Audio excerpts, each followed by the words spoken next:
Good morning, good afternoon, good evening to everyone present on that side. I Vinay again welcome each and everyone on the same platform of the Live Physics VK channel. So students, I hope आप लोग fit fine तंदुरुस्त होंगे और अपना और अपनी family का ध्यान अपने घर पे रह के कर रहे होंगे. सो स्टूडेंट्स, आज मैं आप लोगों के सामने फिर से प्रेजेंट हूँ अपने इलेक्ट्रिसिटी यूनिट के डाउट सेशन को आगे कंटिन्यू करते हुए. So here I am present in front of you with the part 3 of your doubt corner. तो चलिए without wasting not that much time अपनी असाइनमेंट पे काम करना शुरू करते हैं. So this assignment is going it is going to discuss about some of the important question जो प्रीवियसली बोर्ड में आए हुए हैं, कुछ आपके डाउट्स और कुछ मेरी तरफ से एक एक्सेप्शनल और थ्योरेटिकल क्वेश्चन. तो चलिए अपनी असाइनमेंट पे काम करना शुरू करते हैं. And here we have our first question. So the first question is being totally graphical question जिसको आप लोग देख पा रहे हैं. But before going to this graphical question, मैं आप लोगों के साथ एक इम्पॉर्टेंट डिस्कशन और एक important point regarding the graphical question share करना चाहता हूं जो आपको इन फ्यूचर आने वाले हर टाइप के ग्राफिकल क्वेश्चन में हेल्प करेगा. तो पहले एक बार इसे साइड में देखते हैं. सो लेट सपोज आपके पास कोई एक ग्राफ है and that graph with which is being y versus x, यानी on the vertical side it is y axis, on the horizontal side it is being x axis. तो ये हमारे पास एक ग्राफ है.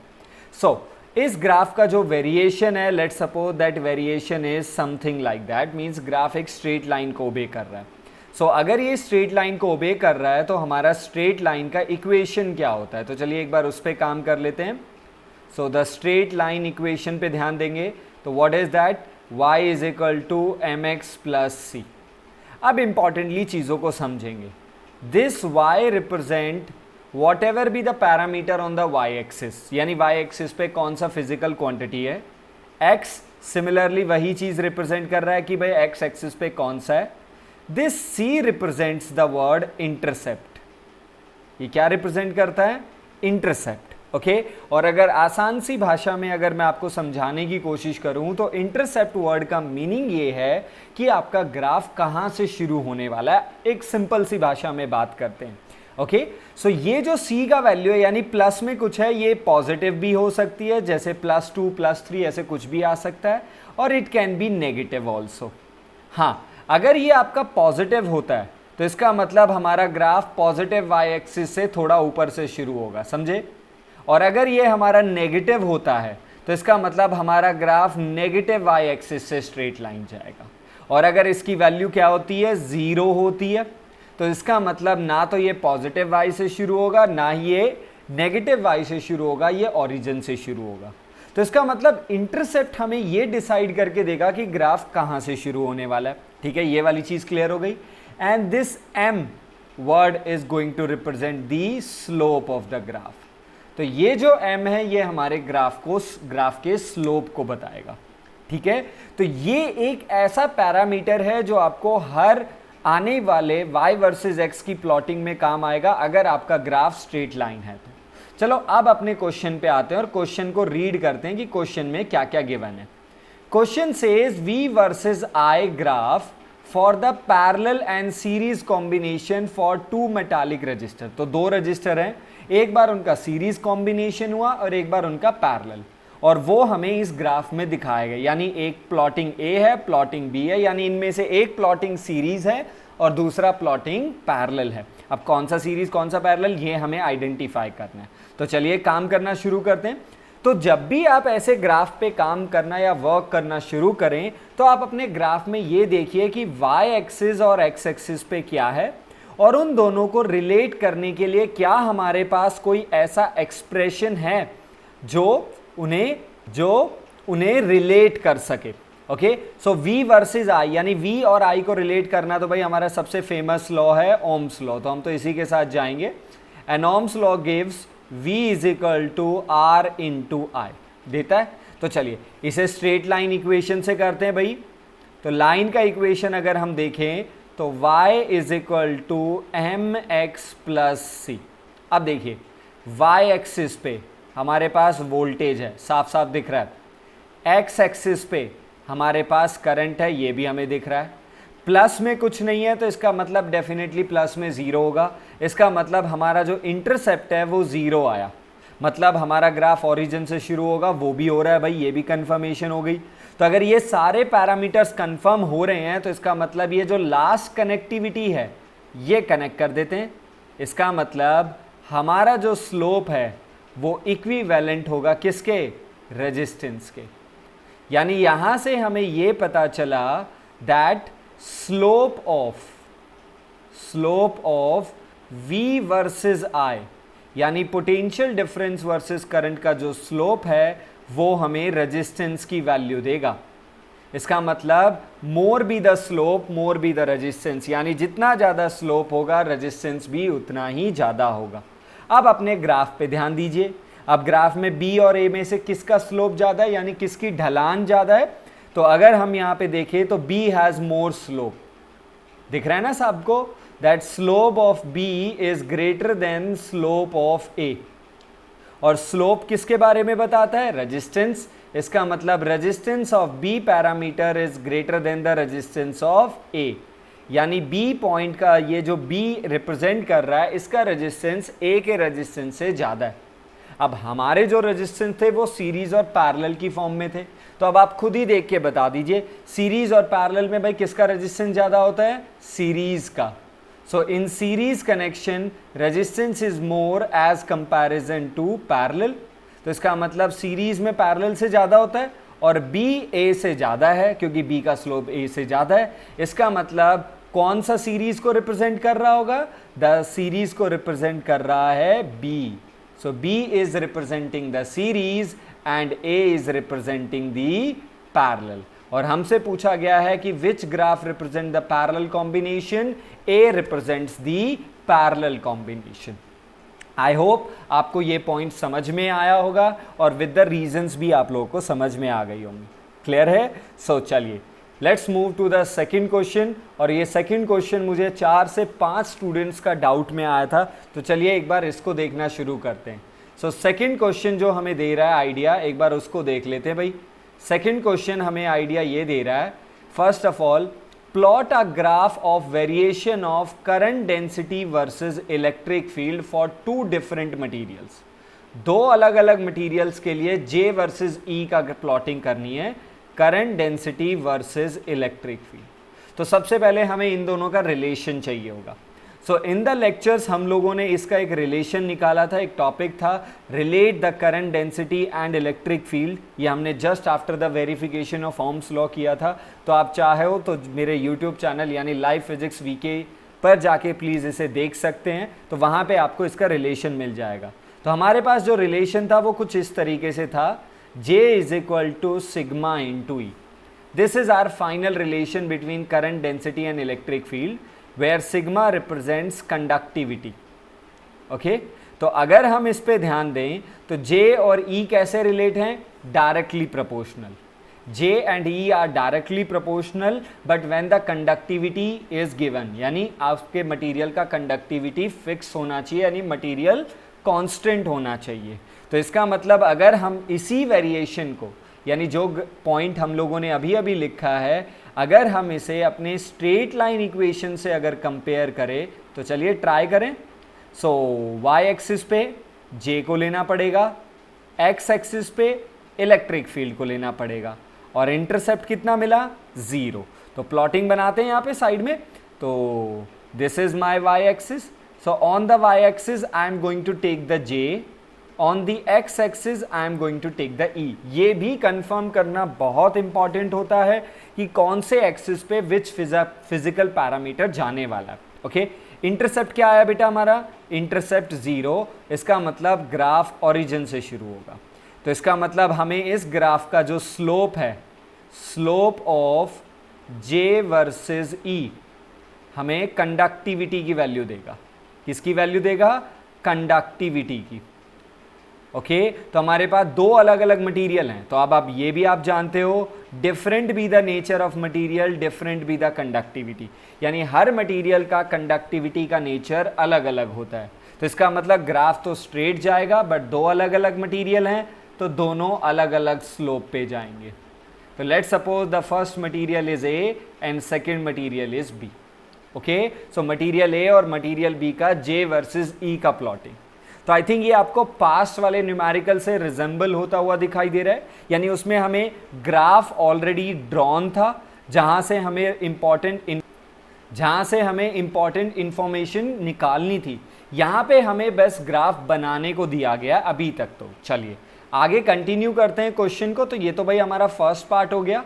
क्वेश्चन को रीड आउट करना शुरू करते हैं. That what information from the plot regarding the properties of the conducting material can be obtained. तो भाई इस ग्राफ से आपको क्या इंफॉर्मेशन मिली? तो भाई इंफॉर्मेशन तो हम लोगों ने पहले ही निकाल ली. ये है हमारी information.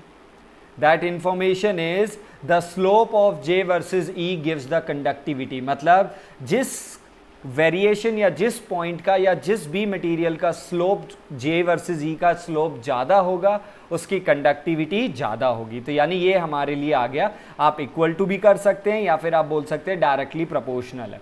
Okay, now he is asking can we obtain which can be use to select suitable material for the use of making standard resistor and connecting wire. यानी ये जो दो पॉइंट मैंने आपको दिए ए और बी, जो पॉइंट मैं आपके साथ डिस्कस कर चुका हूं, इन दोनों में से स्टैंडर्ड रजिस्टर और कनेक्टिंग वायर बनाने के लिए कौन सा यूज करना चाहिए, ये हमसे पूछा गया है.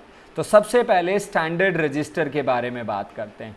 तो भाई स्टैंडर्ड रजिस्टर जो हम लोग अपने लैब्स में रजिस्टर्स यूज करते हैं, तो डेफिनेटली ऐसे मटेरियल्स के बारे में बात करेंगे जिन्हें एज अ रजिस्टर की तरह यूज करना है. मतलब ऐसे मटेरियल के बारे में बात करेंगे जिनका रेजिस्टेंस ज़्यादा होना चाहिए, यानी जिनकी रजिस्टिविटी ज़्यादा होनी चाहिए. और अगर रजिस्टिविटी ज़्यादा होनी चाहिए इसका मतलब उनका कंडक्टिविटी लो, यानी स्टैंडर्ड रजिस्टर का जो कंडक्टिविटी है वो लो होना चाहिए. ऑन दी अदर साइड जो सेकंड पॉइंट है वो है कनेक्टिंग वायर्स. क्या है बेटा second point? Connecting wires. The wires जो हम लोग अपने घरों में यूज़ करते हैं, जो हमें वेरियस इलेक्ट्रिकल इक्विपमेंट्स को कनेक्ट करने के लिए यूज़ किए जाते हैं. अब आप खुद ही सोचिए कि अगर मुझे कोई मटेरियल सेलेक्ट करना है कनेक्टिंग वायर बनाने के लिए, तो बताइए उस मटेरियल का नेचर कैसा होना चाहिए? लो कंडक्टिंग या हाई कंडक्टिंग? आप खुद सोचिए.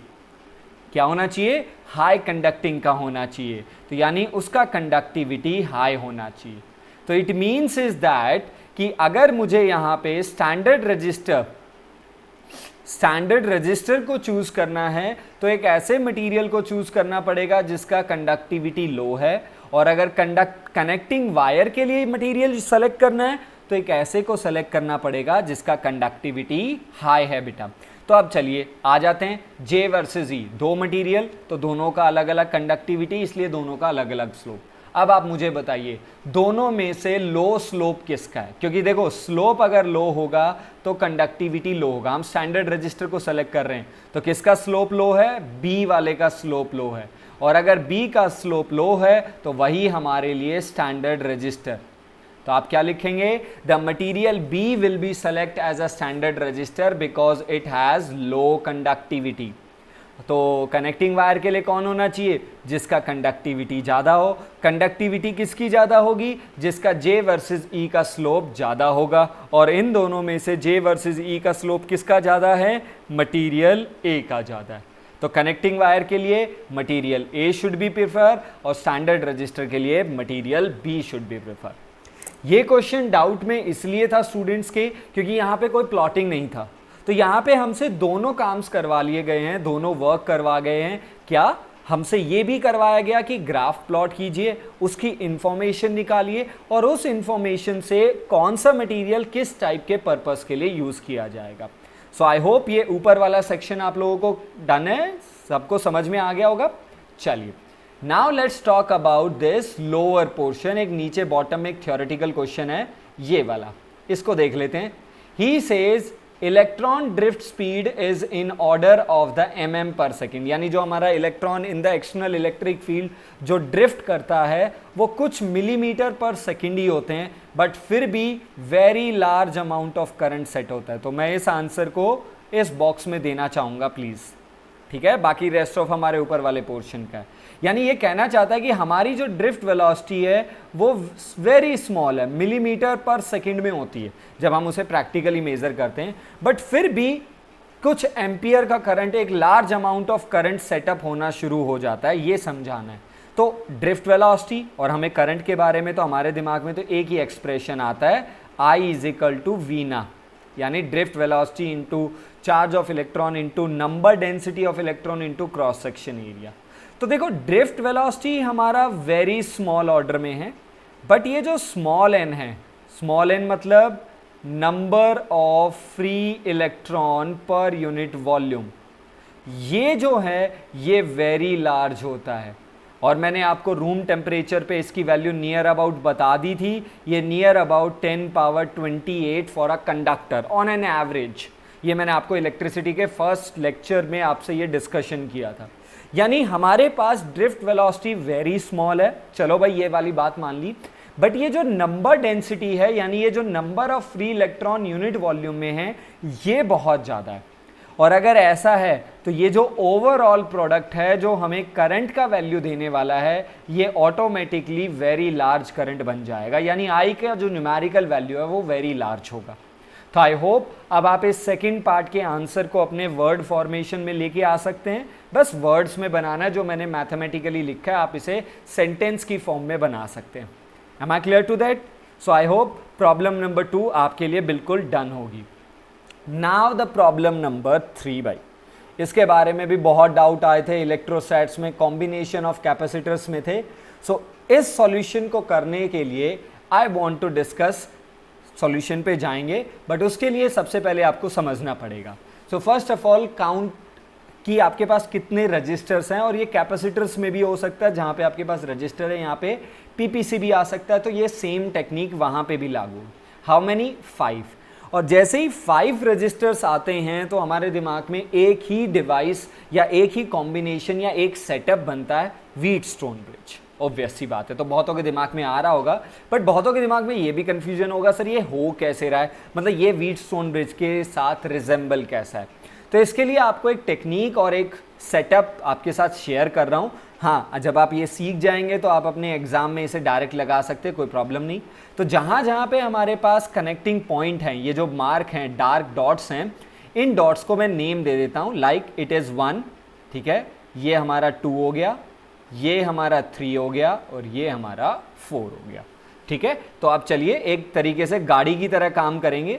तो इमेजिन दैट आप ए पॉइंट से आपने एक व्हीकल को स्टार्ट किया, गेम सा खेलते हैं, छोटा सा ना गेम टाइप में चलाते हैं।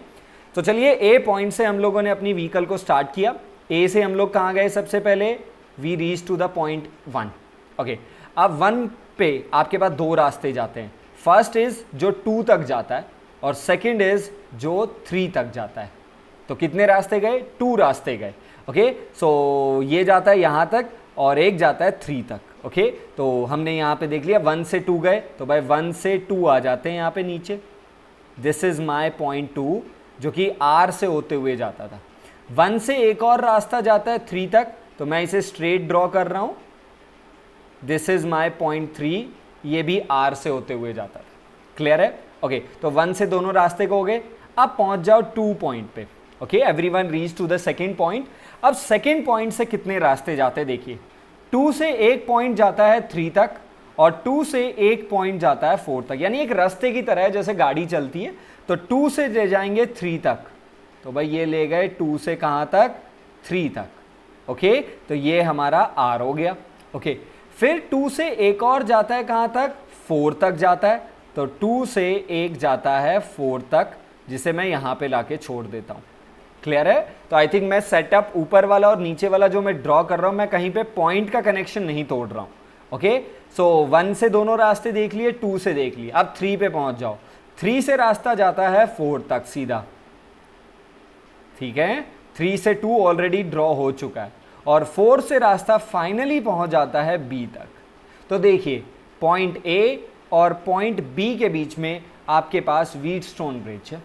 ओके, जहां पे 1 से 3 वाला रजिस्टर जो है, the resistor which is been connected between 1 and 3, ये हमारे लिए P का काम करेगा। किसका काम करेगा? P का। और 1 और 3 के बीच में ये था, तो ये ऊपर वाला P का काम करता है। 3 से लेके 4 तक ये हमारे लिए Q का काम करता है। जो हम व्हीटस्टोन ब्रिज में PQRS लेते हैं ना, तो मैं उनके साथ कंपेयर कर रहा हूं। सो 3 to 4 ये वाला जो रजिस्टर है ये Q की तरह वर्क करेगा, ठीक है। 1 से 2 जो है, ये जो बॉटम में ये वाला है, ये हमारे लिए R का काम करेगा। R मीन्स ये जो ग्रीन में R है, this R is representing Wheatstone bridge का जो PQRS है, ठीक है। तो ये हमारे लिए R का काम करेगा, ओके। फिर बॉटम में जो 2 से 4 के बीच में है, 2 से 4 दिखाई दे रहा है, ये हमारे लिए S का काम करेगा। तो ये वाला हमारा S का है। और ये जो 2 से 3 है, ये जो बीच में है, ये हमारे लिए उस गैल्वेनोमीटर की तरह काम करेगा जो हम मिडल में लगाते थे। तो आई थिंक अब आप लोग अपने इस डायग्राम में सारे पॉइंट्स को रीजनेबली समझ भी गए होंगे। तो यानी अगर मैं आपको ड्रॉ करके दोबारा से दिखाऊं, अगर आपके इसी क्वेश्चन को, आपका क्वेश्चन कुछ इस तरीके से ले लेते हैं। चलिए मैं वैल्यू चेंज कर रहा हूं यहाँ पे। This is my point A, 2 ohm हो गया बेटा, 10 ohm, okay, 3 ohm, sorry my mistake, 6 ohm, ठीक है। यहां से चलते हैं, ये हमारा हो गया 3 ओम और ये हमारा हो गया यहाँ पे 4 ohm and this is my final point B, okay. ये 6 ओम है। Now he is asking find the equivalent resistance. तो अब आपको इतना टाइम नहीं लगाना है जितना मैंने समझाने में लगाया। अब आप इसे जल्दी से समझेंगे और जल्दी से काम करेंगे। जैसे तो ये हमारे लिए P, ये हमारे लिए Q, ये बॉटम R और ये बॉटम S। तो हमें जी की तरफ तो ध्यान ही नहीं देना होता था। तो we will check that for balance condition of Wheatstone bridge, balance condition of Wheatstone bridge क्या है? P by Q must be equal to R by S। अगर ये कंडीशन होती है तो गैल्वेनोमीटर यानी मिडल से करंट 0 जाएगा। तो चेक करें, what is P by Q? So P का वैल्यू 3 है, Q का वैल्यू 6 है, it is 1/2, okay. R by S को चेक करें, R का वैल्यू 2 है, S का वैल्यू 4 है, इट इज 1/2।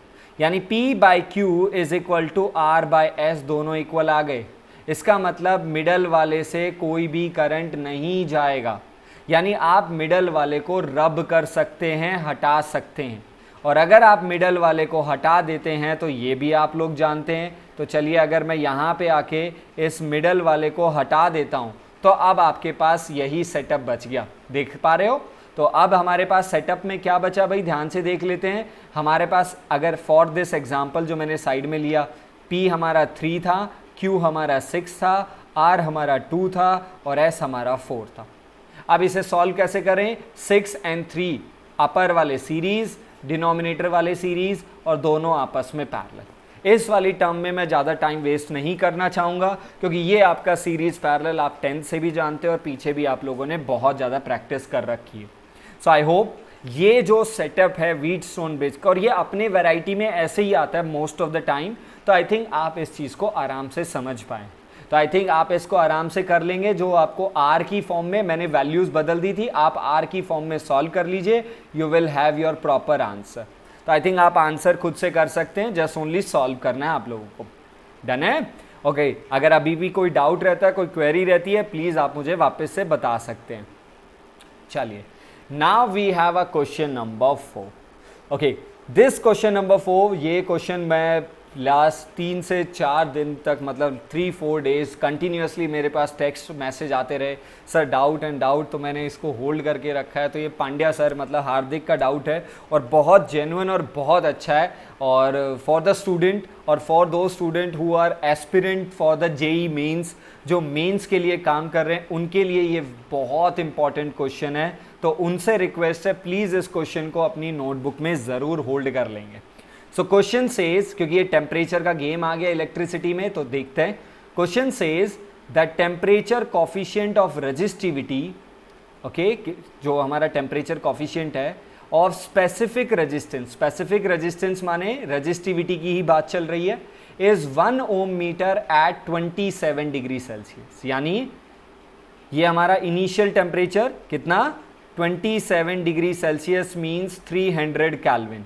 ओके, मैं 273 ऐड कर रहा हूँ, 0.15 नहीं। ओके, सो हमारा टेम्परेचर 300 केल्विन। इस टेम्परेचर पे जो हमारा रजिस्टिविटी है that resistivity is 1 ohm meter. तो ये हमारी ओरिजिनल रजिस्टिविटी लगा सकते हो एक तरीके से।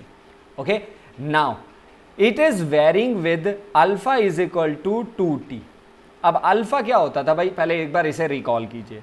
अल्फा स्टैंड्स फॉर हमारा टेम्परेचर कोफिशिएंट, मीन्स ये हमें ये रिलेट करके बताता था that with the change in temperature, जैसे ही हम टेम्परेचर चेंज करेंगे तो हमारा रेजिस्टेंस और रजिस्टिविटी ऑफ अ कंडक्टर में चेंज आएगा। बिल्कुल, हम कंडक्टर की बात कर रहे हैं, प्लीज यहाँ पे बात कर लेते हैं, पहले क्लियर कर लेते हैं, यहाँ सेमीकंडक्टर की बात नहीं हो रही। तो जैसे ही हम लोग टेम्परेचर चेंज करेंगे हमारी रजिस्टिविटी और रेजिस्टेंस में चेंज आएगा। बट हर मटेरियल का वो जो behaviour of change in resistance है with the change in temperature वो अलग अलग होता है। तो वो जो बिहेवियर कैरेक्टर है वो हमारा यही अल्फा यानी टेम्परेचर कोफिशिएंट। तो वैसे तो प्रॉब्लम जब भी ये आती थी, जब भी हमने लेक्चर में ऐसे न्यूमेरिकल डिस्कस किए, असाइनमेंट में डिस्कस किए और पार्ट 2 में भी मैंने इस टाइप के क्वेश्चन को रखा था, तब हमारे पास एक प्रॉब्लम नहीं थी। प्रॉब्लम जो नहीं थी वो ये थी कि दिस अल्फा यानी ये जो टेम्परेचर कोफिशिएंट था ये कांस्टेंट था, मतलब इसकी वैल्यू फिक्स थी। बट यहां पे एक प्रॉब्लम दे दिया गया है that alpha is equal to 2/t where T is the temperature of the rod in the Kelvin। तो जिस भी मटेरियल के बारे में वो बात कर रहा है T उसका टेम्परेचर, यानी जैसे जैसे टेम्परेचर चेंज होगा ये जो आपका कांस्टेंट फैक्टर है ना ये भी चेंज होगा। भाई ये एक प्रॉब्लमेटिक वाली बात होगी।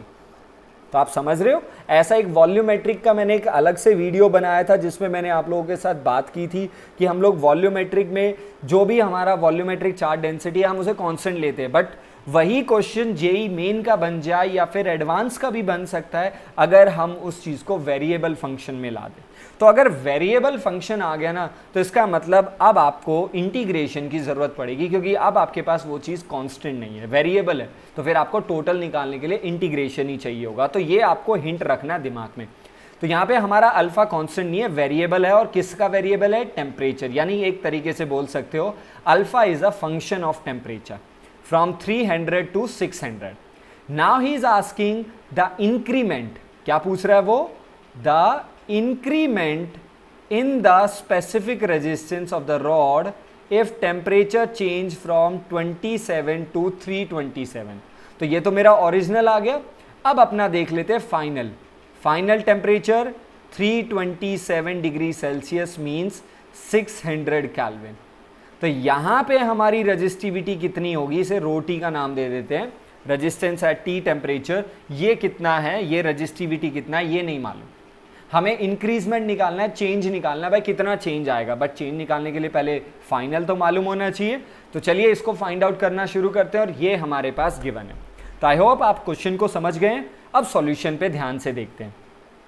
तो since we know that the resistivity at T temperature का फॉर्मूला क्या होता था, resistivity original 1 plus alpha T minus T naught, है ना। ये हमारा रजिस्टिविटी का एक्सप्रेशन था बेटा। चलिए अब एक बार थोड़ा सा ओपन कर लेते हैं, इसे थोड़ा मॉडिफाई करते हैं। रो टी ओपन करते हैं, rho plus rho alpha T minus T naught को I am writing d t. मैं इसे चेंज इन टेम्परेचर को डी टी में रख लेता हूं, ठीक है। इस रो को लेफ्ट साइड में लेके जाते हैं तो क्या बनेगा, रजिस्टिविटी है T temperature minus original resistivity जो भी है, okay, is equal to original resistivity alpha D T. इसे आप क्या लिख सकते हो भाई, ये एक तरीके से चेंज ही है, resistivity at T temperature minus resistivity at original. So I will write that d rho is equal to rho alpha D t, okay. तो this is the modified version, एक तरीके से आप इसे ध्यान से देख सकते हैं, ओके। और अगर आप इसे शॉर्टकट में याद रखना चाहते हैं तो please student, I have discuss with you class 11th में मैंने आपके साथ एक्सपेंशंस पढ़े थे। हम लोगों ने लीनियर एक्सपेंशन, सरफेस और वॉल्यूमेट्रिक, तो आपको याद आ गया होगा। वहां पे लीनियर एक्सपेंशन का फॉर्मूला क्या था, delta L is equal to क्या था, एल अल्फा डेल्टा टी।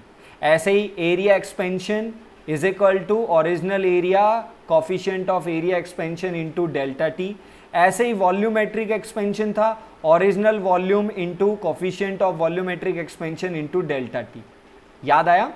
वैसे इसका यहाँ से कोई लेना देना नहीं है, बट मैं आपको एक बार रिकॉल ही करवा देता हूँ क्योंकि ये वैसा ही दिख रहा है ना, आपको दिख रहा है ना साफ साफ, D rho change in resistivity is equal to original and all that.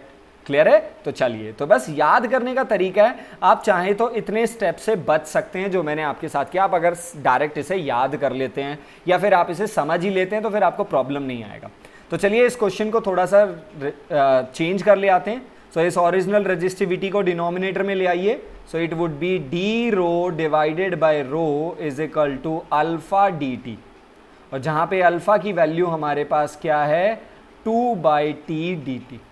okay, now we are going to do the main thing, that integration both side। हम दोनों तरफ इंटीग्रेशन करने वाले हैं। ओके, अब अगर हम दोनों तरफ इंटीग्रेशन कर रहे हैं तो यहां पे आ गया हमारे पास d rho by rho is equal to 2/t dt, ये हमारा इंटीग्रेशन। अब लिमिट देख लो, हमारा टेम्परेचर चेंज हो रहा है 27 से 327। ओके, तो यानी हमारा टेम्परेचर चेंज हो रहा है T0 से T तक। जब हमारा टेम्परेचर T0 था तो हमारी रजिस्टिविटी रो थी, और जब हमारा टेम्परेचर T यानी 600 हो गया तो हम उस रजिस्टिविटी को रो T ले रहे हैं, resistivity at T temperature. Okay, तो चलिए काम करना शुरू करते हैं। तो the integration of this term would be ln rho. ये बात मैं प्लीज़ एक बार यहाँ पे लिखना चाहूँगा please. Okay, from the different colour से लिख देता हूँ ताकि आपको आइडिया रहे, that integration of dx by x is equal to ln x।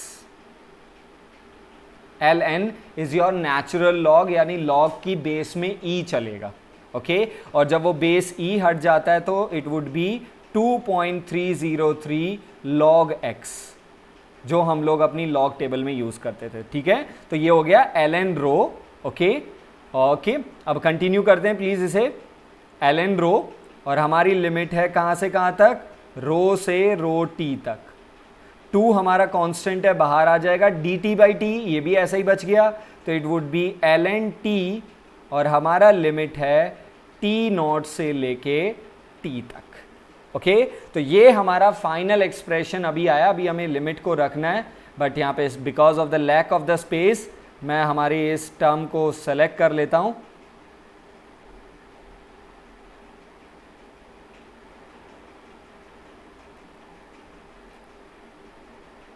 Okay, तो this is been our whole term, जो जिसकी ज़रूरत हमें आगे होने वाली है। And let's switch to the next slide. Next slide पे आ जाते हैं, वहाँ पे अपना काम करना शुरू करते हैं। And this is our part जो हमारे पास यहाँ पे अवेलेबल था। ठीक है, तो इंटीग्रेशन को हम लोग यहाँ पे पूरा करने वाले हैं भाई बेटा।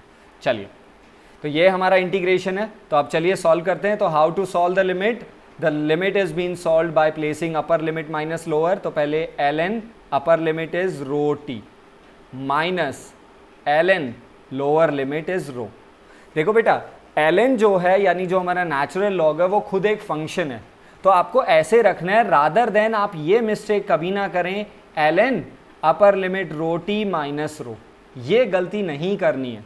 आपको इस फंक्शन को इंडिविजुअली दोनों लिमिट्स पे लेके चलना है। ओके ओके, यहाँ पे हमारे पास 2 है, तो आप चाहें तो 2 को अभी भी बाहर रख सकते हो, या फिर चाहें तो आप भी जानते हो, आपको लॉग के कुछ रूल्स याद होंगे, दैट a log x अगर है तो हमारे पास ये जो बाहर वाला टर्म है ये पावर में चला जाता है। ओके, तो हम लोग इसको यूज़ करेंगे, तो हमारे पास बन जाएगा ln t स्क्वायर। अब हमारे पास लिमिट होगी T0 से t।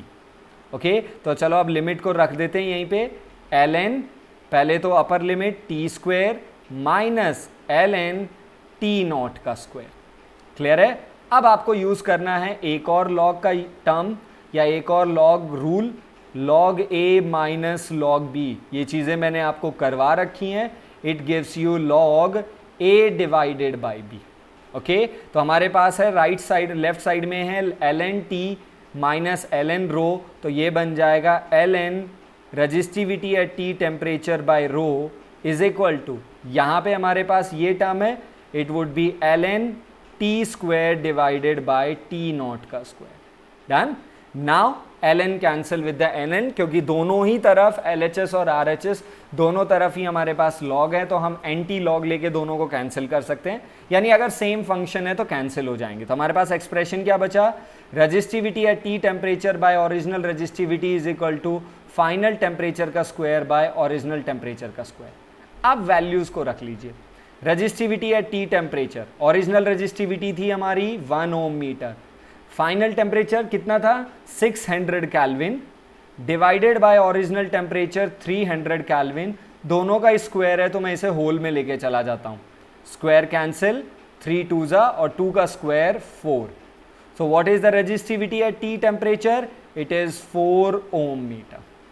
So at T temperature means at 600 Kelvin, और यू कैन से जो भी हमारे पास 327 डिग्री सेल्सियस है, वहां पे हमारी रजिस्टिविटी कितनी आई 4 ओम मीटर. तो हमारी रजिस्टिविटी आई है 4 ओम मीटर. बट अगर हम अपने क्वेश्चन को एक बार ध्यान से रीड करें और ध्यान से देखें तो क्वेश्चन में जो चीज हमें कहा गया है, that point is what is the increment in the resistivity. Increment means change कितना आया. तो चलिए चेंज और निकाल लेते हैं यहाँ पे. So here the change in the resistivity, और आप चाहे तो जो क्वेश्चन की लैंग्वेज है उससे भी चल सकते हो, इंक्रीमेंट इन स्पेसिफिक रेजिस्टेंस और रजिस्टिविटी. तो भाई चेंज कितना आया भाई, डेल्टा रो पूछा है वो, फाइनल रजिस्टिविटी माइनस जो ओरिजिनल थी. हमारी फाइनल टी टेम्परेचर पे आई है 4, ओरिजिनल थी 1. So the increment in the resistivity is 3 ohm meter. Am I clear to that? Done है. So this is been very much extreme question. बहुत अच्छा है. Thanks to Hardik Pandya sir, इन्होंने हमारे साथ ये क्वेश्चन शेयर किया. So आई होप ये क्वेश्चन आप लोगों के साथ हेल्प करेगा, और यही मैं बार बार आपसे कहता रहता हूँ, प्लीज़ अपने डाउट को शेयर कीजिए. If your doubt is been reasonable तो आपके डाउट को प्लीज़ वीडियो के अंदर लाया जाएगा, जो आपके हर स्टूडेंट के पास अवेलेबल होगा. एंड बाय दिस मैनर और जेन्युइनली आपका पूछा हुआ डाउट शायद किसी दूसरे स्टूडेंट के भी हेल्प में आए, और आपके तो आएगा ही आएगा. So again thank you Pandya sir, आपने ये क्वेश्चन हमारे सामने रखा. And rest of the student please एक बार इस क्वेश्चन को ज़रूर देखें और अपनी फेयर नोटबुक में इस क्वेश्चन को प्लीज़ नोट इट डाउन करना. Am I clear to fourth one? चलिए now we are proceeding to the next question पे आ जाते हैं भाई. So we have the next question, question number 5 जो हमारे पास यहाँ पे प्रेजेंट है. तो चलिए एक बार इस क्वेश्चन को देख लेते हैं. क्वेश्चन वेरी ईज है, ज़्यादा कॉम्प्लिकेटेड नहीं है. कुछ स्टूडेंट शायद जिनका भी ये डाउट था वो शायद इसे रीड करने में और लैंग्वेज में थोड़ा कंफ्यूज हो गए थे. So starting he says write any 2 factors on which the internal resistance of the cell depends. यानी IR ऑफ सेल किस किस पे डिपेंड करता है. तो एक तरीके से बेटा ये रेजिस्टेंस ही है, इंटरनल रेजिस्टेंस ही है. तो भाई इंटरनल रेजिस्टेंस है तो किस किस पे डिपेंड करेगा. फर्स्ट ऑफ ऑल सबसे important factor temperature. Resistance temperature पे डिपेंड करता ही है, तो ये तो एक इंपॉर्टेंट फैक्टर आ गया. और फैक्टर देखते हैं. Number second is nature of electrolyte. Okay, so the electrolyte that we are using in that cell, तो जो भी हम उसमें इलेक्ट्रोलाइट यूज़ कर रहे हैं, चाहे वो लिक्विड की फॉर्म में हो, चाहे वो ड्राई सेल में ड्राई की फॉर्म में हो, वो नेचर ऑफ मटेरियल भी मैटर करता है. और बहुत इंपॉर्टेंट मैटर करता है कि वो रेजिस्टेंस कितना ऑफर करेगा, क्योंकि उसका नेचर अलग होने वाला है ना. And the third is also nature of electrode. वहाँ पे हम लोग इलेक्ट्रोड यूज़ करते हैं, कैथोड और एनोड 2 रॉड्स यूज़ की जाती हैं. आप लोग इलेक्ट्रोकेमिस्ट्री केमिस्ट्री में इस चैप्टर को अगर आपने पढ़ लिया तो वहाँ पे आप डिटेल वर्जन में उसके केमिकल बिहेवियर ऑफ सेल को देखने वाले हैं वहाँ पे. तो वही आपको डिसाइड करने वाला है कि हम लोगों को जब भी कोई भी सेल बनाते हैं तो इलेक्ट्रोलाइट क्या लेना चाहिए, इलेक्ट्रोड का नेचर क्या लेना चाहिए. तो ये भी एक इम्पॉर्टेंट फैक्टर. और फिजिकल फैक्टर यानी हम फिजिक्स वालों की तरफ से जो फिजिकल फैक्टर है वो टेम्परेचर आपके. तो मैंने आपको 3 फैक्टर दे दिए हैं जिसपे आपका internal resistance of cell depend करता है. क्वेश्चन में आपसे 2 पूछा गया तो आप बोर्ड में तो अपने 2 लिख लीजिए, बट आप अपने पास अपने तीनों आंसर्स रख सकते हैं. चलिए अब क्वेश्चन को कंटिन्यू करते हैं. Question says the reading of the high resistance volt meter. भाई ये रहा हमारा वोल्ट मीटर. ओके, इसकी रीडिंग है when the cell is connected, जब इन्होंने सेल को कनेक्ट किया इट इज 2.2, ओके, बाद का पॉइंट नहीं है। तो जब आपने, ये हमारे पास सेल है और इस सेल के अक्रॉस मैंने वोल्ट मीटर लगा दिया, तो इस वोल्ट मीटर ने रीडिंग दी 2.2 वोल्ट। तो डेफिनेटली वोल्ट मीटर किसकी रीडिंग देने वाला है? वोल्ट मीटर हमें सेल की ही रीडिंग देगा और सेल की उस वोल्टेज को हम बुलाते हैं ईएमएफ। तो इसका मतलब जब हमने वोल्ट मीटर को सेल के अक्रॉस लगाया तो उसने जो 2.2 वोल्ट दिखाया वो हमारा ईएमएफ था। ओके, इस पॉइंट पे कुछ स्टूडेंट के दिमाग में कुछ डाउट आ रहे होंगे, सर लास्ट लेक्चर में आपने कहा था कि वोल्ट मीटर कुछ वोल्टेज कंज्यूम करता है, एक ऐसा न्यूमेरिकल आप लोगों ने रखा था कि कुछ एरर दिखाता है। डेफिनेटली वो बात बिल्कुल सही है, बट यहाँ पे ऐसा कोई एरर नहीं बताया गया है या हम उस एरर को इसलिए कंसीडर नहीं करेंगे बिकॉज हमारे पास उस वोल्ट मीटर का कोई रेजिस्टेंस नहीं गिवन है। बस इतना मेंशन है हाई रेजिस्टेंस है, जो कि हम लोगों ने लास्ट लेक्चर में डिस्कस किया था कि हाई ही होता है, बट उसका वैल्यू नहीं गिवन है। तो वैल्यू नहीं गिवन है तो हम ये नहीं पता लगा सकते कि कितना ड्रॉप होगा, तो हम यही मानेंगे भाई जितना वो दिखा रहा है उतना ही हमारा सेल का ईएमएफ होगा। एक्चुअल में वो थोड़ा सा कम ही दिखाएगा, ओके, बट हम न्यूमेरिकल पर्पस के लिए इस क्वेश्चन में उतना ही लेके चलेंगे। तो हमारा ईएमएफ है 2.2। कंटिन्यू करते हैं। He says now across the cell an external resistor 5 ohm is connected. जैसा कि आप डायग्राम में देख पा रहे हो, अब इन्होंने 5 ओम कनेक्ट कर दिया, सॉरी यहाँ पे ये मिस्टेक है, it is 5 ohm. 5 ohm resistor is connected across the cell, की है और की को ऑन कर दिया। जैसे ही की को ऑन किया तो वोल्टेज 1.8 वोल्ट पे आ गए। तो जैसे ही आपने एक्सटर्नल कनेक्ट किया और की को ऑन किया तो अब सर्किट हो गया। अब जो वोल्ट मीटर का जो ये एंड है जो कि आप देख पा रहे हो, ये रजिस्टर के एक एंड पे और दूसरा एंड भी रजिस्टर के दूसरे एंड पे, यानी volt meter is now connected across the resistance. यानी अब हम ये कहेंगे कि अब जो वोल्ट मीटर है वो वोल्टेज का रीडिंग तो देगा, बट किसकी वोल्टेज का? Now it will read voltage across external. किसके अक्रॉस? एक्सटर्नल आर के अक्रॉस की वोल्टेज देगा, जिसे हम लोग क्या बुलाते हैं? Terminal voltage. तो अब हमें जो मिला है वो टर्मिनल वोल्टेज है, केवल लैंग्वेज का गेम है। तो टर्मिनल वोल्टेज 1.8, यानी जब एक्सटर्नल नहीं था तो वो हमारी ईएमएफ थी, पर जब एक्सटर्नल आ गया तो वो हमारी टर्मिनल है। Now he is asking the internal resistance. So ये वेरी ईज है, हम लोगों ने इंटरनल का एक एक्सप्रेशन बना रखा है, it is E/V -1 into capital R. Okay, so EMF हमारे पास है, बिल्कुल सॉल्व कर लेते हैं। 2.2 डिवाइडेड बाय 1.8 -1 इंटू एक्सटर्नल हमारे पास 5 है। तो जस्ट ओनली सॉल्व करना है बेटा आपको इसे, तो आपके पास आपका फाइनल आंसर मिल जाएगा। It would B decimal cancel with that and it would B 11/9 and 11/9 -1 अगर हम करते हैं तो it would B 2/9 into 5। So the internal resistance is 10/9 और I can say 1.1 ohm. So what is the value of the internal resistor of that cell? The value of the internal resistor is 1.1. So I think easy था, बस केवल language का understanding करना है कि when the voltage would be considered as EMF and when it would be taken as the terminal voltage. Am I clear? So question number 5 done है बेटा, जिसका भी डाउट था please. Now we are in the next part, question number 7 next वाला है। Okay, 6 मतलब counting पे ले आते हैं। सो चलिए एक बार इस पे ध्यान देंगे। This question has been ask, अगर इस क्वेश्चन के बारे में पर्सनली बात करनी है, so in the last 6 to 7 years of the board में ये बेटा 4 to 5 टाइम्स आया हुआ है, अलग अलग बोर्ड में, या वेदर दिल्ली बोर्ड है, ऑल इंडिया है, कंपार्टमेंट पेपर है, या फिर किसी भी रीजन का, north region, east region, but पिछले 6 से 7 साल में ये 4 से 5 बार यही क्वेश्चन आया है। Same language, same variety of question, nothing has been change as for the CBSE point of view. तो एक बार क्वेश्चन को ध्यान से देखते हैं। Question says a resistor capital R draws a current through the potentiometer. ये रहा हमारा कैपिटल आर जो आपको दिख रहा है, okay, as shown in the figure. The potentiometer का जो रजिस्टर है वो R0 है, ये भी हमें दे दिया, AC wire, okay. V is the voltage supplied across the potentiometer. Now he is asking, ध्यान से, derive the expression for voltage across R। हमें इस R के अक्रॉस की वोल्टेज चाहिए when the sliding contact is in the middle of the potentiometer, यानी ये जो स्लाइडिंग कॉन्टैक्ट है ये इसके एग्जैक्ट मिडल में है, ओके तो अब अगर ये एग्जैक्ट मिडल में है तो मैं क्वेश्चन को रीड्रॉ कर रहा हूं. Okay so I am redrawing the question. ये हमारा V volt.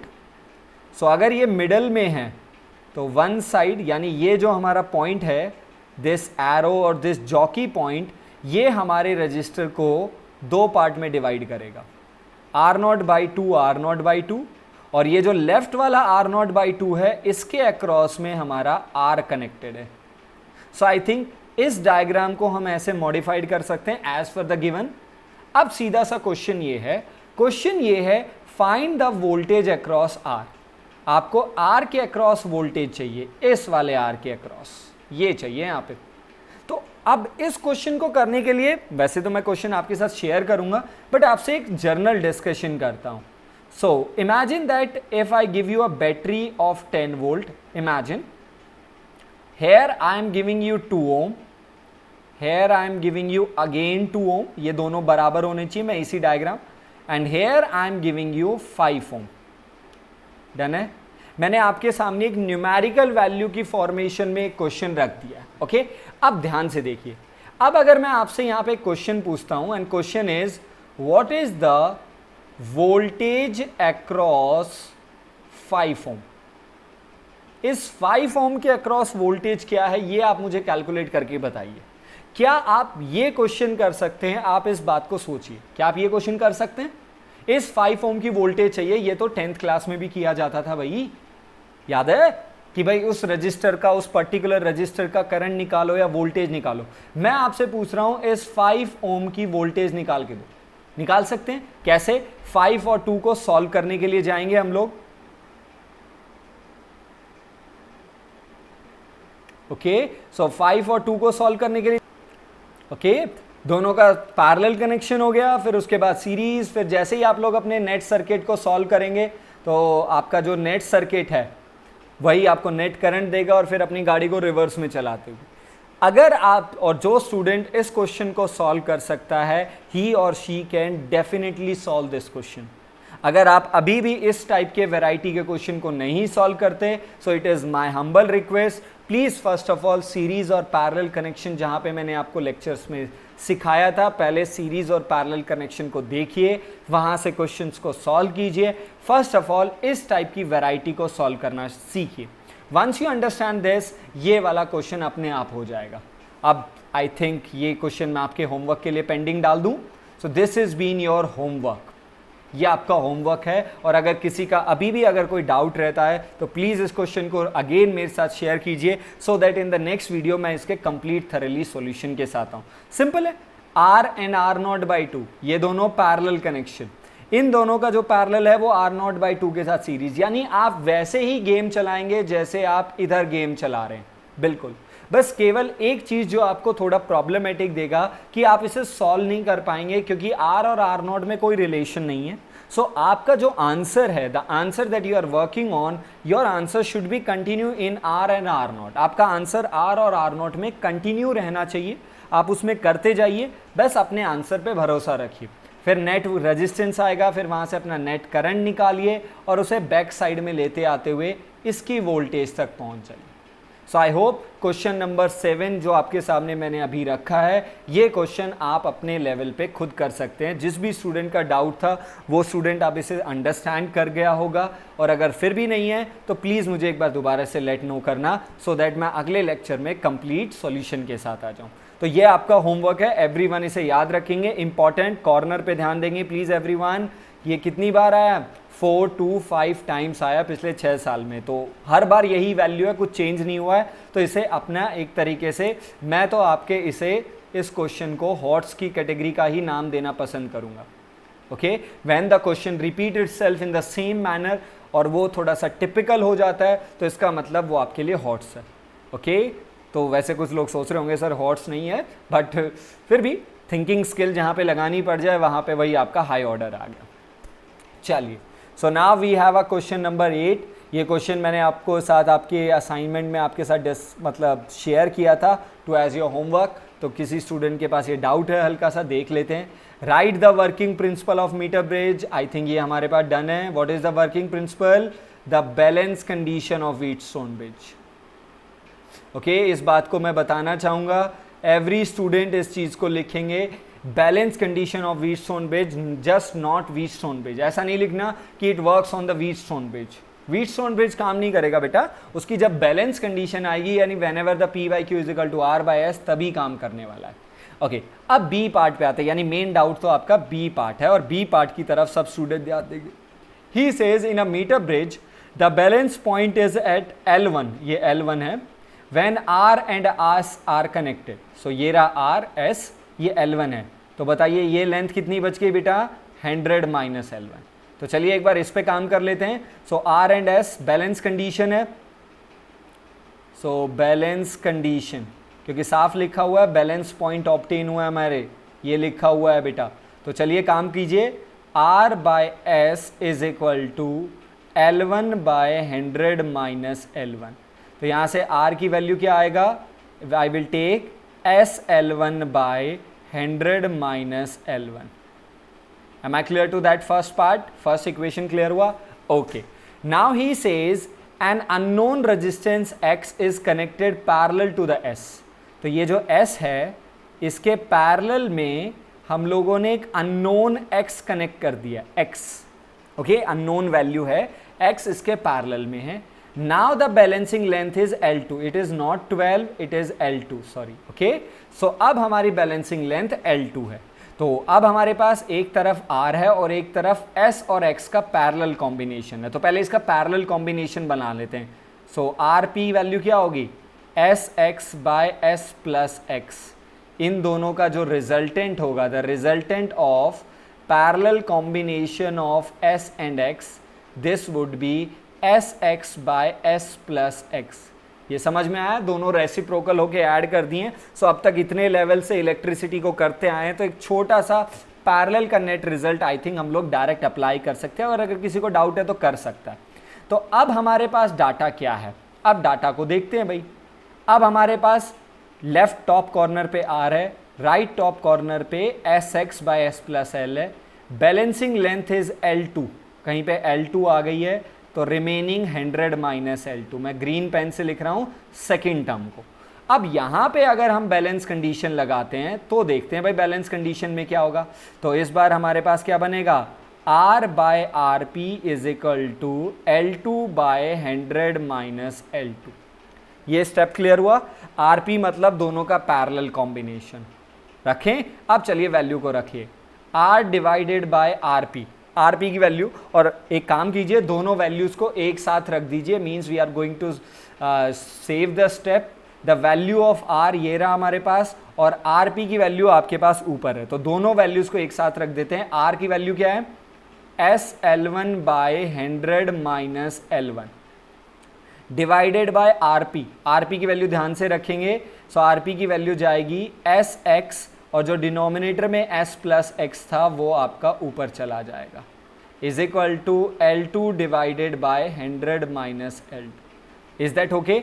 So this S cancel with that S, और ये जो L1 वाली फैमिली है जो 100 है, इसे यहाँ पे ट्रांसफर कीजिए। तो आपके पास क्या बचा है यहाँ पे, S plus X divided by X। समझ रहे हैं टर्म को, it would B cross multiply करेंगे तो it would be L2 100 minus L1, और यहाँ से L1 को डिनोमिनेटर में लेके जाएंगे तो L1 100 minus L2। Okay, now on the left side this X, ये जो डिनोमिनेटर का X है ये दोनों को डिवाइड कर रहा है, तो हम दोनों को सेपरेट कर लेते हैं।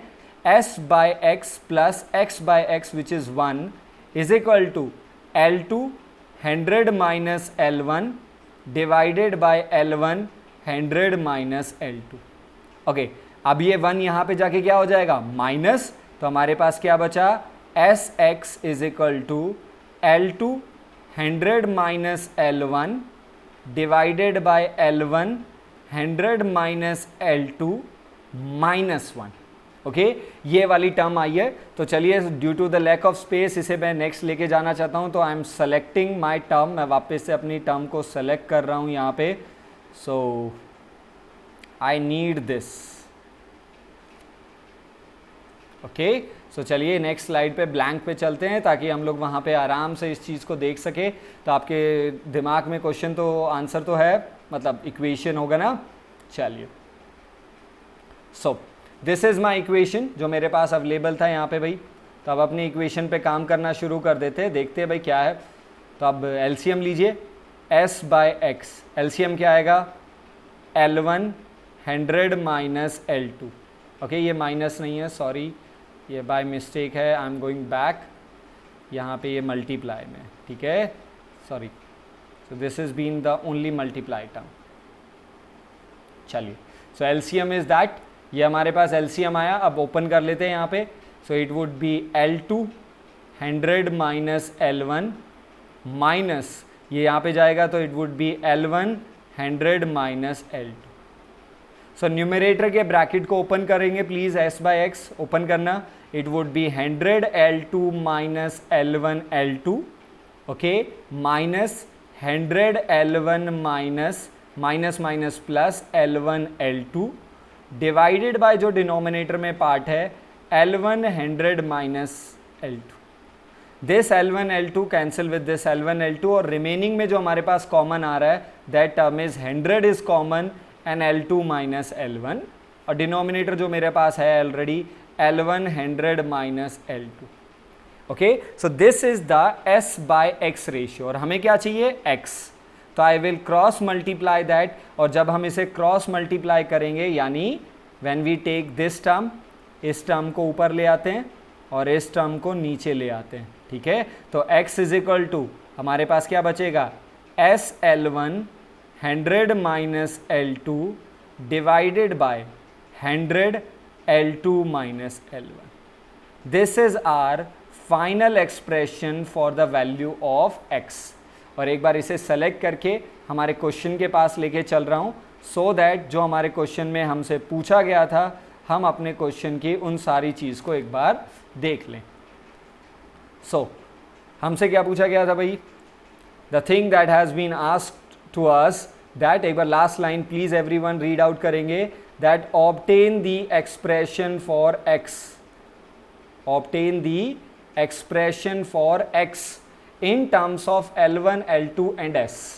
यानी हमें x की वैल्यू चाहिए L1 में, L2 में और s में, और this is been your final answer. So अभी जो लास्ट क्वेश्चन मैंने आपसे डिस्कस किया, जो मैंने आपको एज अ होमवर्क दिया, बट ये क्वेश्चन मैंने आपके साथ थरली यहाँ पे डिस्कस किया है, इन दोनों क्वेश्चन में एक सिमिलैरिटी है। दैट सिमिलैरिटी इज कि ये दोनों कॉम्प्लिकेशंस दिखाते हैं। कॉम्प्लिकेशन दिखाने का मतलब है कि दोनों में वैल्यूज वही काम करना है जो हम लोग अपना बेसिक फंडा जानते हैं, बट दोनों में जो वैल्यूज हैं वो अनसॉल्व्ड हैं, मतलब हम उसे सॉल्व नहीं कर सकते, उनमें कोई रिलेशन नहीं है। जैसा हमारा टर्म चल रहा है हमें उसी टर्म के हिसाब से आगे चलते जाना है, जैसा कि हम लोगों ने यहाँ किया, और हमें अपना आंसर वैसे ही टर्म में रखना है। So in such type of a question आपको अपने ऊपर भरोसा रखना पड़ेगा, आपको अपने ऊपर फेथ रखना पड़ेगा, ठीक है। तो ये वाला आंसर मैं आपको दे चुका हूं, बट जो लास्ट क्वेश्चन मैं आप लोगों को देखे गया था जो एज अ होमवर्क, इसका सॉल्यूशन और इसका फाइनल जो आंसर है वो मैं आपके साथ डिस्कस कर देता हूं, that the potential across R, क्या, पोटेंशियल अक्रॉस आर जो हमारे पास आएगा, दैट पोटेंशियल का वैल्यू आपका कुछ ऐसा होना चाहिए, 2VR divided by 4R plus R0। This should be your answer, okay. So शायद कुछ स्टूडेंट को ये रह जाता है, सर होमवर्क तो दे दिया but answer how would we know that कि वो सही है गलत है। तो आंसर मैंने आपके साथ दे दिया, तो ये आपका फाइनल आंसर है, बट ये आंसर आया कैसे तो वो आपको तरीके के साथ करना है, okay. So this is our 2 question जो मैंने लास्ट में आपके साथ डिस्कस किए, जो आपके पास टर्म्स में थे। डन है, तो चलिए now we will proceed to the last question, और वेरी मच इंपॉर्टेंट, जिससे इस क्वेश्चन में भी मैं आपको एक चीज़ सिखाना चाहता हूँ जो आप लोग यहाँ से समझेंगे। तो क्वेश्चन आप लोग खुद ही कर सकते हैं, because I believe such that, मेरे को इतना भरोसा है कि जब मैं आपके साथ ये चीज़ डिस्कस करूँगा तो आप लोग इसे खुद से ही कर जाएंगे। यानी अगर आपने ये समझ लिया तो आपके लिए न्यूमेरिकल ज़्यादा कॉम्प्लिकेशन नहीं है। तो चलिए, फॉर दैट एक बार सबको वापस से व्हीटस्टोन ब्रिज की इमेज को दिमाग में बिठाना पड़ेगा। दिस इज माई गैल्वेनोमीटर, आ गई दिमाग में फोटो, फोटो छप जानी चाहिए। जब भी कोई टॉपिक बात की जाए, व्हीटस्टोन ब्रिज, मीटर ब्रिज, कोई एक्सप्रेशन की बात कर रहे हैं, या मैं अभी आपको सडनली बोलूं ओके हमें गॉसेस लॉ की हेल्प से we have to find out electric field due to thin sheet, तो आपके दिमाग में वो डायग्राम आ जाना चाहिए, और वो तभी आएगा जब आप लोगों ने उन चीज़ों की जेन्युइन प्रैक्टिस की है और अच्छे से किया है। सो this is P, Q, R and S। ठीक है, चलिए अब मैं यहाँ पे जो आपको एक चीज़ सिखाना चाहता हूँ, बट उससे पहले आप लोग एक पॉइंट को ले लेते हैं। So I will take this point as a 1, I will take this point as a 2, this one as a 3 and this one as a 4। तो मैंने 4 पॉइंट आप लोगों के सामने रख लिए हैं, और I am going to redraw this diagram again. मैं इस डायग्राम को दोबारा से रीड्रॉ करने जा रहा हूँ। अगर आपको ये लगे कि इसमें मैंने किसी टर्मिनल को चेंज कर दिया है या किसी चीज़ को स्विच कर दिया है, तो आप प्लीज़ मुझे बता सकते। तो चलिए यहाँ पे अब मैं काम करना शुरू करता हूँ। तो सबसे पहले मैं आपके साथ, या हम लोग काम करना शुरू करेंगे गैल्वेनोमीटर से। कहाँ से? गैल्वेनोमीटर से। तो गैल्वेनोमीटर के एंड पॉइंट्स कहाँ हैं? 2 और 4 के बीच में। तो देखो यहाँ पे, दिस इज माई गैल्वेनोमीटर, और जो गैल्वेनोमीटर के जो एंड पॉइंट्स हैं वो हैं 2 और 4 के बीच में। किसके बीच में? सब ध्यान से देखेंगे, it is in between 2 and 4।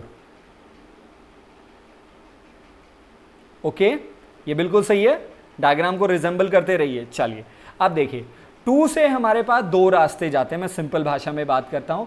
From the 2 हमारे पास 2 वे हैं, एक है 1 की तरफ जाता है और एक है 3 की तरफ। 1 की तरफ P से होते हुए जाएगा और 3 की तरफ Q से। तो 2 से 2 रास्ते निकाल देते हैं। तो एक तो जाएगा 1 की तरफ, तो मैं ऊपर ड्रॉ कर देता हूं, ये रहा मेरा 1, ठीक है, जो P से होते हुए जाएगा। एक जाएगा 3 की तरफ, तो जिसे मैं दूसरी डायरेक्शन में दे देता हूं, दिस इज माई 3, और ये Q से होते हुए जाएगा। ये पॉइंट समझ में आया? यानी हमने 2 से, देखो मैं सारे टर्मिनल्स वहीं पे लगा रहे हैं, कोशिश कर रहा हूं जहां पे हैं, बस थोड़ा उनका डायरेक्शन बदल दिया, बट हमारा रजिस्टर जिस टर्मिनल के अक्रॉस, जिन पॉइंट के अक्रॉस कनेक्टेड था वो वहीं पे। तो 2 के अक्रॉस हो गया। अब आ जाओ 4 पे, जो गैल्वेनोमीटर का दूसरा एंड था। 4 से भी 2 रास्ते जाते हैं, एक जाता है 1 की तरफ R के थ्रू, एक जाता है 3 की तरफ S के थ्रू।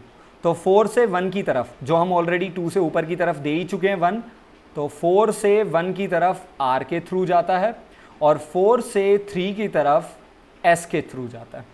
बिल्कुल है, देख आप वापस से क्रॉस चेक कर सकते हैं that which register is connected across which terminal. Okay, now 1 और 3 जो है हमारे पॉइंट, इनके अक्रॉस लगा हुआ है बैटरी 1 और 3 के बीच में।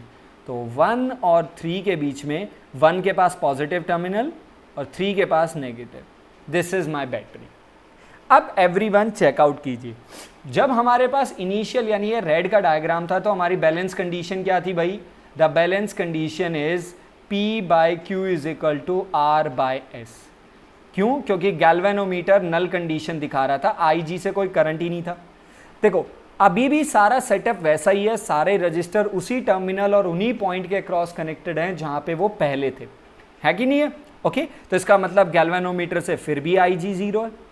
अब अगर हम यहां पे नल कंडीशन लगाएं तो P और ये R है, तो P by R is equal to Q by S।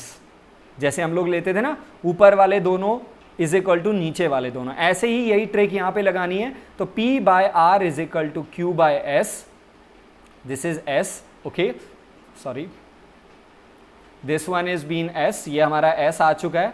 And when I cross multiply that, तो हमारे पास जो फाइनल टर्म जो हमारे ब्लैक वाले डायग्राम का आया, जिसमें हमने थोड़ा सा फॉर्मेशन बदल दिया, डायग्राम वही है, बस थोड़ा लगाने के जो प्लेसेस थे, जो जगह थी वो बदल दी है, बट बाकी टर्मिनल एग्जैक्ट वही है।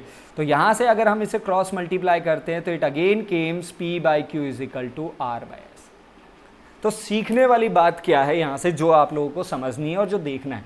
तो यहाँ से जो सीखने वाला बात जो हमारे पास आया वो ये दैट कि P by Q is equal to R by S, हमारे पास एक सेटअप था जिसमें इन बिटवीन मिडल वर्टिकल में गैल्वेनोमीटर था। नेक्स्ट टाइम हमारे पास 4 रजिस्टर हैं, बट इस बार हमारा गैल्वेनोमीटर बाहर है और बैटरी अंदर है। बट दोनों ही केसेस में हमारा जो नल कंडीशन है, जो हमारा बैलेंस कंडीशन है, वो वही है P by Q is equal to R by S। यानी ये हमारे लिए, यानी ये हमें एक चीज़ सिखाता है, और that point is note. Note क्या है?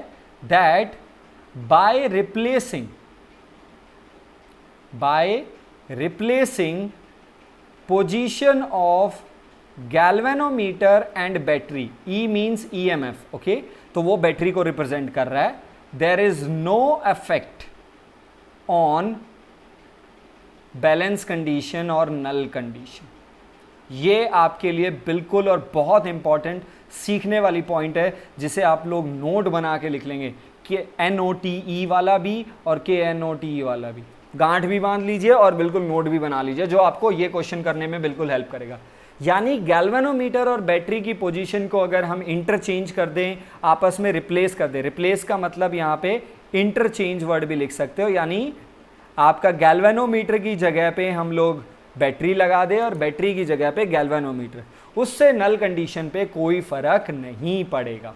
और अगर यही एक पॉइंट है तो आई थिंक आपका पॉइंट 1 यानी आपका सेटअप 1 आराम से हो सकता है. क्या भाई, देखो बीच में गैल्वेनोमीटर, यहाँ बैटरी है, तो साफ साफ है यहाँ पे बोला गया है in each of the two circuit galvanometer does not show any deflection. दोनों ही सर्किट में गैल्वेनोमीटर नल कंडीशन दिखा रहा है, यानी दोनों ही बैलेंस कंडीशन है. तो ये तो हमारा बिल्कुल नॉर्मल सेटअप है. तो इसमें इक्वेशन क्या बनेगा, P/Q. ये हमारा P/Q. तो हमारे लिए क्या बनेगा, 4/R1 is equal to 6/9. Solve कर सकते हो आप R1 के लिए. अब आ जाइए सेकेंड वाले पे. सेकेंड को देख के बच्चे घबरा जाते थे, भाई ये क्या हो गया, भाई क्या कर दिया, उल्टा हो गया, गैल्वेनोमीटर की जगह पे बैटरी, तो मतलब सब कुछ गड़बड़ हो गई. आई थिंक अब आप लोग नहीं घबराएंगे बेटा. अब आपको डरने का या घबराने का जरूरत नहीं है. बिल्कुल सीधा सा बात है कि क्वेश्चन में कोई चेंजमेंट नहीं है, बस चेंज कर दी गई है. बट अभी अभी सीखा कि इंटरचेंज करने से पोजीशन में कोई फर्क नहीं पड़ेगा. तो इसका मतलब होने दो, कहीं पे बैटरी कहीं पे गैल्वेनोमीटर, हम तो बिंदास वैसे ही काम करेंगे. तो ये हमारा इक्वेशन 1, जिससे आप R1 सॉल्व कर सकते हो, इससे आप R2 सॉल्व कर लेंगे. तो हमारे पास वही फिर P/Q. तो 6/12 इज इक्वल टू R2/8. तो एक बार सॉल्व कर लिए, 6 2 ज़ा 12, 2 4 ज़ा. तो हमारे पास R2 की वैल्यू आई 4. मैं यही डायग्राम में लिख रहा हूँ, R2 की वैल्यू 4 है. और अगर इसे सॉल्व करते हैं, 3 2 ज़ा 6, 3 3 ज़ा 9, 2 2 ज़ा 4 एंड R1 का वैल्यू आया हमारे पास 6 ohm. So I got R1 and I got R2. अब हमसे दोनों का क्या पूछा गया है, रेशियो. अब आराम से कर सकते हो. What is the ratio of R1 is to R2, 6/4. 6/4 which means 3/2. R1 is to R2. अगर R2 इज टू R1 पूछते तो आप उसके अकॉर्डिंग अपना आंसर देते. डन है. सो आई होप आज के लेक्चर में भी मैंने आपको कुछ चीज़ें इंपॉर्टेंट सिखाई गई होंगी. आज का लेक्चर भी आप लोगों के लिए बेनिफिशियल रहा होगा. आज के लेक्चर में भी आप लोग कुछ ना कुछ सीख के गए होंगे और कुछ ना कुछ होमवर्क लेके जाएंगे. सो स्टूडेंट्स, ऐसे ही अपने डाउट सेंड करते रहिए और प्लीज़ चैनल को शेयर, सब्सक्राइब. ओके, सो चैनल को प्लीज़ अपने दोस्तों में शेयर कर दीजिए, सब्सक्राइब कर लीजिए. उन्हें बोलिए प्लीज़, इम्पॉर्टेंट है, लोगों की हेल्प होने ही वाली है. डेफिनेटली हम लोग कुछ ना कुछ अपने तरीके से, जैसे आज पांड्या सर का एक न्यूमेरिकल आप लोगों के लिए बिल्कुल काम आया, तो ऐसे ही ये लेक्चर दूसरे स्टूडेंट्स के लिए भी बिल्कुल हेल्पफुल है, कामफुल है. तो पढ़ाई में तो कोई बाउंडेशन नहीं, कोई बर्डन नहीं. तो प्लीज़ लेट इट स्प्रेड कर दीजिए. And thanks for watching. अपना होमवर्क कंप्लीट कीजिए, अपने काम की कंप्लीट कीजिए. नेक्स्ट हम लोग अपने लेवल को इन्हांस करके आएंगे, यानी IIT के न्यूमेरिकल्स और बाकी अदर चीज़ों के साथ. I will present in front of you soon. और फिर उसके बाद प्लीज़ आगे कंटिन्यू करेंगे. Till then, thanks for watching. Stay at your home, stay safe, ध्यान रखिए अपना.